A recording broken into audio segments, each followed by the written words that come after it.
Hello and a warm welcome to another edition of To The Point.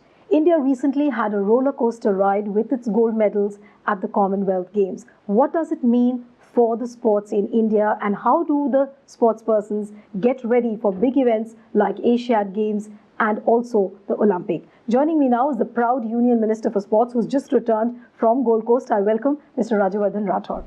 Thank you so much. I think each and every Indian is proud, not just me. Congratulations once again on the successful stint which the players have had. According to you, if I could ask you that during the period of 12 days when Commonwealth Games were held, what was the highest point for you? I mean, what was the high point you observed? I think there were numerous wonderful moments. And, when we all say that sports is soft power projection of a nation, how it actually projects into real life are messages like, people sending from Malaysia. When we never knew that India was so strong in boxing, because one after the other, it was just an Indian coming to fight. I was in this arena where the boxing was happening, and somebody remarked on the successive Indian boxers coming into fight, and he says it's literally becoming India versus the rest of the country, rest of the world. Right. So you see, there are various such moments which bring glory and pride to each one of us. Table tennis, when people notice that India started dominating, when women TT players are dominating, it's again a matter of great pride. When you take a flight back to India and the airline staff congratulates you and says, congratulations, India is doing so well, it's brilliant, it's dominated. So I was flying Singapore, and the staff there was a mix of Malaysia and other countries, and they said, well, India is dominating everybody in badminton, because badminton is usually been strong in these countries. So there are various moments where people congratulate you, recognize the power of India, and that is exactly what soft power projection is. When we saw the last Commonwealth Games that was at Glasgow, we just saw that the medal tally was almost half. And now what we have seen is it's heartening to see the medal tally that is 66 after Australia and England. What do you think is the biggest reason, what people are talking about, that what was that big push which the sportspersons got this time, that it was almost like a gold rush? So one, of course, is great hard work by our athletes. Finally, they are the ones who work hard and climb the podium. It's also a great sense of confidence in them. Now when an athlete goes in, he goes in to win a medal and not just participate. This is the changing environment that is happening. It's also because people are winning. And this was something which was lacking earlier. Yeah, this is what they call a killer instinct, right? That you reach up to the event, but you don't win. You're just one of the people who make up the numbers. Now, this is changing. And it also has an effect on the reflection of the larger society, because we are doing well everywhere. Now, India's status as a country in the world platform is very different than what it used to be. So there's a greater sense of confidence in each athlete. Also, our preparation is very meticulous now. And so we've cut out the red tapeism and the bureaucracy and clearing of files. The communication is directly with the athlete. They call me up straight away that we need this, and it immediately works down. Or they call up the officers directly. And so the decision making is much faster. Also, till now used to be funding only for their training, their diet, etc. And these are not amateurs. They are professionals who are spending their 24 hours, 365 days just for sports. So who takes care of the money that they need to spend on themselves? So we brought in 50,000 rupees like a pocket allowance for each of the athletes per month, starting from September 2017. Whoever is participating in the global event. Whoever is there in a Target Olympic Podium program, which is there are about 200 odd athletes. Also, no dearth of resources for training wherever you want to train. There were instances where people wanted to train on the same gymnastic equipment which is there at the Commonwealth Games. Okay. So we brought in that specific equipment. There were people who wanted their specific physios, and we flew them from whichever country they were in. There were people who wanted to carry with them certain number of people just to give them the sense of comfort, mental comfort. We allowed them to carry those people for their training program, not just for the Commonwealth Games. So you see, the whole environment is different. Now they are seeing that the young India school, they are getting the facilities which are available at the Commonwealth Games, and so therefore they are winning there, and so they are the ones who are now gunning to be in the Indian team. So each and every athlete has to put in his best effort. Another thing which everybody was talking during this 12-day period was the emergence of a new crop of players completely. People didn't know them, and then they came out as the kids on the block who were big performers. So how did you really go for the talent hunt for such people, and how did you know that they will be the ones who will ultimately perform and get medals for the country? So it's a combination of effort from the federations to IOA and the Ministry of Sports. We usually don't interfere in the selection process at all. We leave it to the federations, who are supposed to be the experts. Now, in case there are instances where we feel that somebody's been overlooked, somebody genuine has been overlooked, and maybe the process is a little unfair, then we reach out to the president of the federation or the other officers and say that what best can be done. Can we modify this a little bit? Can we give him a chance to do a selection trial? And by that method, we were able to include a few athletes who went on to win the medals here. We are not claiming anything. We are saying that this is a collective responsibility, and this is how it becomes a democratic process of selection. We also feel that our Khelo India School Games, which we have just begun now, is going to give us champions in the future. We have champions already. There were two of them who won from Khelo India School Games. They went on to win at the Commonwealth Games. There were about 4 or 5 participants from school games who participated in the Commonwealth Games. But in times to come, when every year the school students have an opportunity to play at the school games, Khelo India School Games, they'll keep improving their performances, and in times to come, we'll have great potential right at the school games. And that potential we'll be able to hone and prepare for the games ahead. We can see our school kids going and performing at the international games like Olympic or Asiad as well. We are making them hungry to achieve at the world arena by providing them an aspirational platform at the level of our country. Rajyavardhan, what we saw was that, of course, India got a number of gold medals, but our performance still lacks, in certain disciplines like swimming, athletics, track and field events. That's where, India is not able to come up to the mark. So what is the reason for that? Are we over-focusing on certain disciplines and maybe working on others, or things are in process? So why is it that there are certain disciplines where India is not able to get so many medals? Firstly, I'm very happy that we are always looking to improve ourselves. Now, look at it, a couple of years ago, our anchor would have said that, look at India, we're not winning anything. Absolutely. Now you're saying, look at India, we are winning a lot of gold medals, right? But we need to improve on certain sports. So see, that's an improvement in itself. You're very right. There are few sports which have a lot of events within the sport. Swimming, fencing, athletics are the ones we need to focus, and gymnastics are the ones we need to focus. They have bulk of medals. We are already doing well in shooting, wrestling, boxing, weightlifting, these events. So of course, apart from badminton, table tennis, and many other events, but athletics and swimming, fencing, these are the events that have bulk of the medals. Now we need to work along with the federation to improve the method of working, to be able to pick up good talent, to provide them with the best of facilities, and see what best can we do in trying to increase the number of medals there. Many times like in Commonwealth Games, of course, it's the countries which have been ruled by the Queen, and we didn't see participants coming from China, Korea, and Japan. So people do talk about the fact that these are the star performer countries, and when they participate, of course, India will not stand that kind of a chance. So would you discredit such people who are saying that, because China, Korea, and Japan have not participated, maybe that's a reason that India has done really well? And what are the prospects then in the forthcoming events like Asiad and Olympic? How do we perform there? When you start beating some of the countries, they don't seem to be competitor enough. And well, of course, we want to be world beaters, and we have to look at everyone. There are certain events that are tough in Commonwealth Games. There are certain events that are tough in Asian Games. And then you find all of them together at the Olympics. So this is true for every sport. The idea is that our athletes get into the habit of winning. Our athletes get into the habit of playing under the cameras in large crowds which are cheering against you or for you, and still be able to win. So these are fabulous platforms.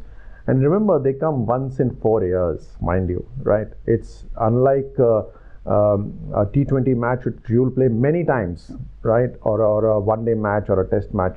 You get to play many of them, and in any one of them you could be in form, right? This is not like that. This is once in 4 years. Even if it is Commonwealth Games, Asian Games, or Olympic Games. Now these are the only three games that are really sought after by the fans audience, and these are only once in 4 years. But as you said, that India still needs to work upon, as far as the disciplines like swimming, athletics, track and field are concerned.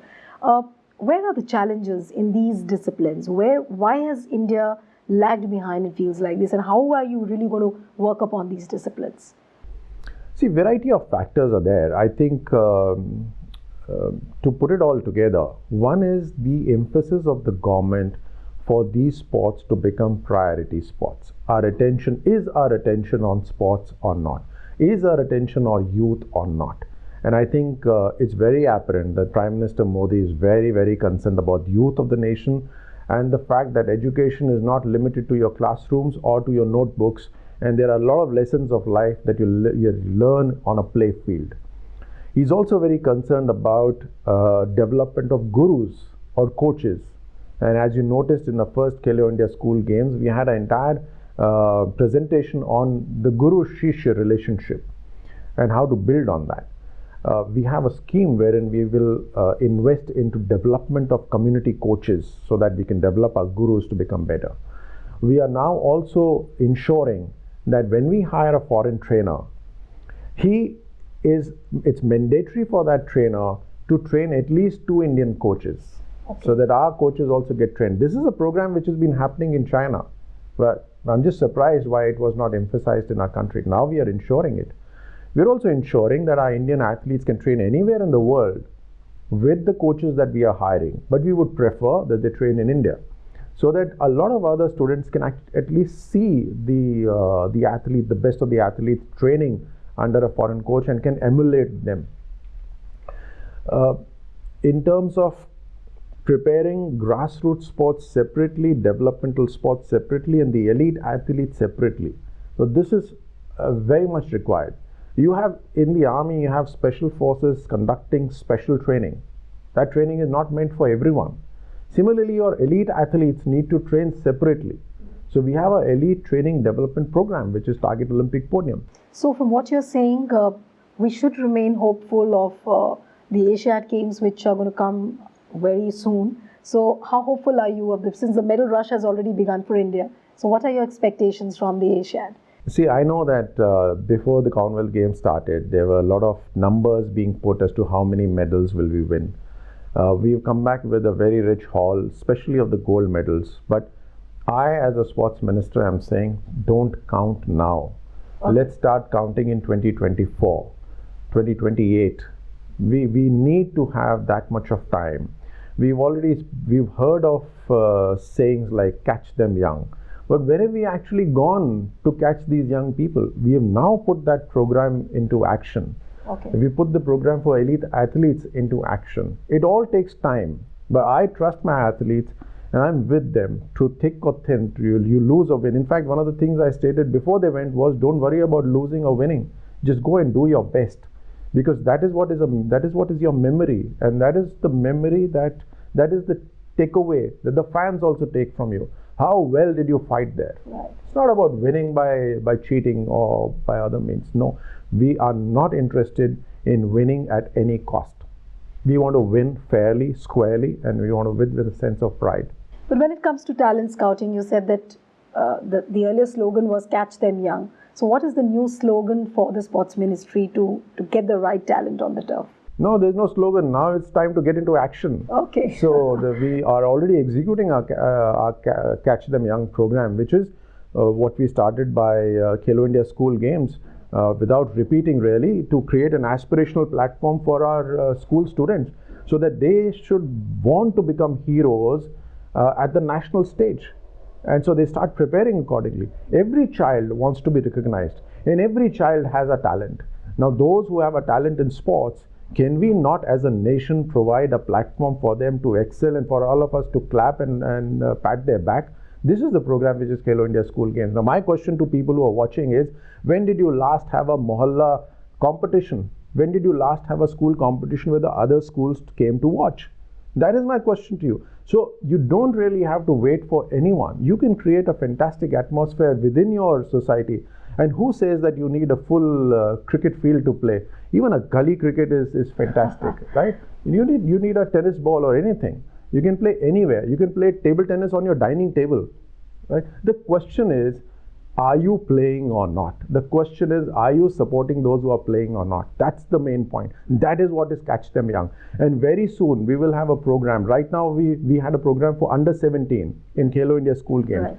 Very soon we will have a program for 8-year-olds to 10 years old to 12-year-olds. Okay. I'll not reveal it right now, but very soon you'll come to know. Okay, so is that the second phase of Khelo India you're talking about, where you get the children from 8 to 12 years of age? No, the Khelo India is, of course, it's a program with 12 different verticals. Okay.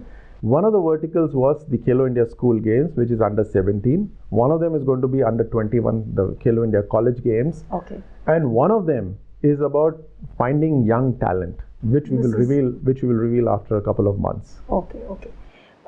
With huge success also comes huge responsibility, and as far as I know, you've been on your toes when it came to organizing things for the Commonwealth Games.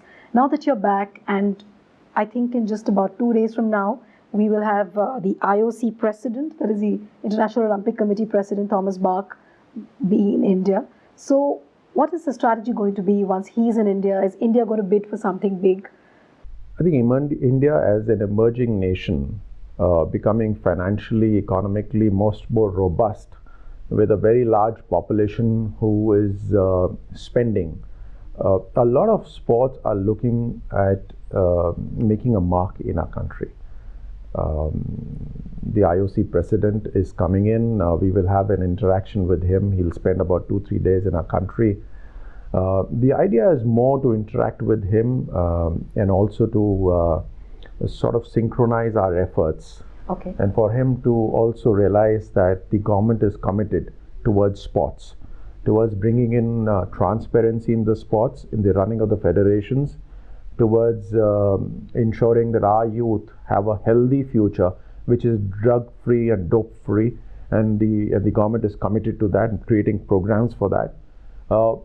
Facilities, coaches, sports science, where we can learn from some of the other countries, and for him to interact with us and know that Olympics has a very safe future in India.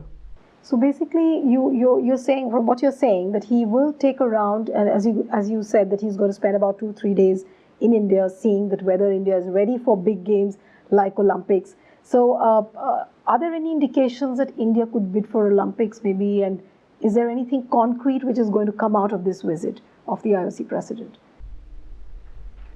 India is ready to do what India wants to do. And the question therefore is, do we want to conduct big events?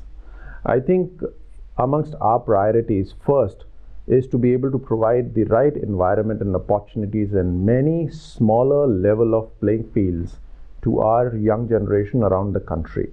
That is our number one priority. And we'll see in the future. If we feel that we should be conducting a big event, then we will. Okay. So if I could ask you one big takeaway which could come out of the IOC president's visit, that would be what, in one line? I think in the last government, there were certain issues where the IOC de-recognized our Olympic Association of India.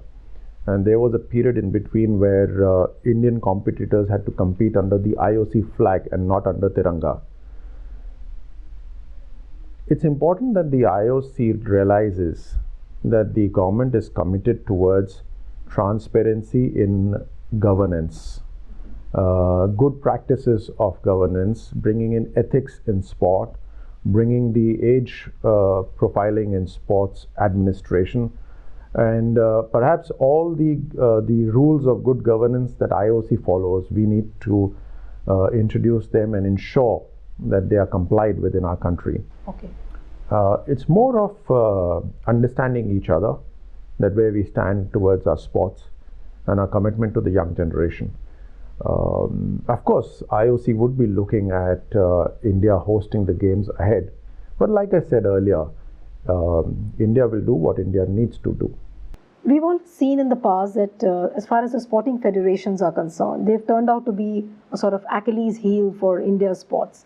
And somehow there's not been that kind of transparency, and when it comes to interactions with the sports persons, the picture hasn't been very good. Now, how are you at the federation level as a sports minister? How are you really trying to regulate things so that there is total transparency between the players and the federation, and there's not over interference also at the same time? I would say this is one of the best times for all the sports federations, because I've really known each one of them from my sporting days, and they know that there's a sportsman who's worked with them earlier, who's now sitting in the sports ministry, and so therefore I understand their issues as well.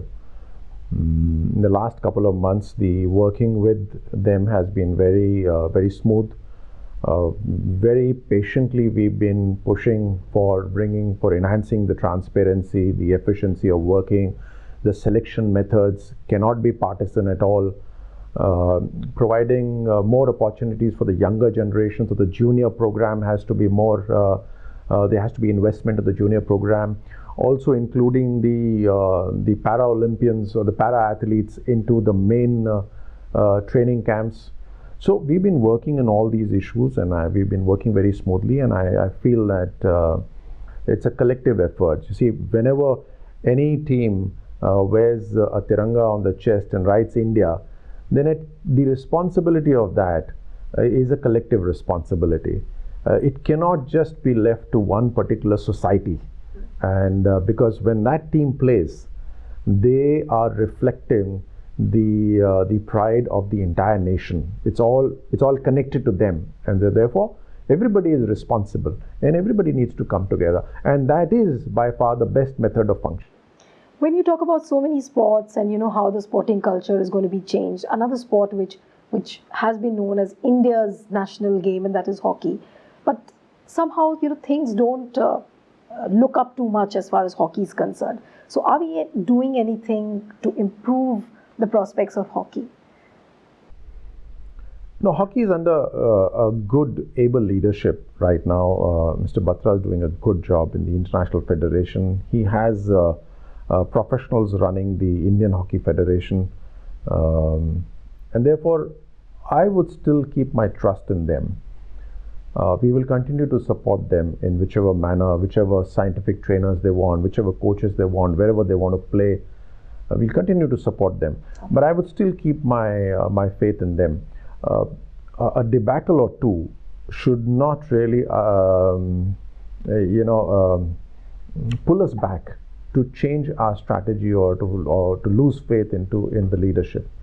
These things happen in sport. The idea is that overall intent and overall method of functioning has to be with keeping in mind the good of the country.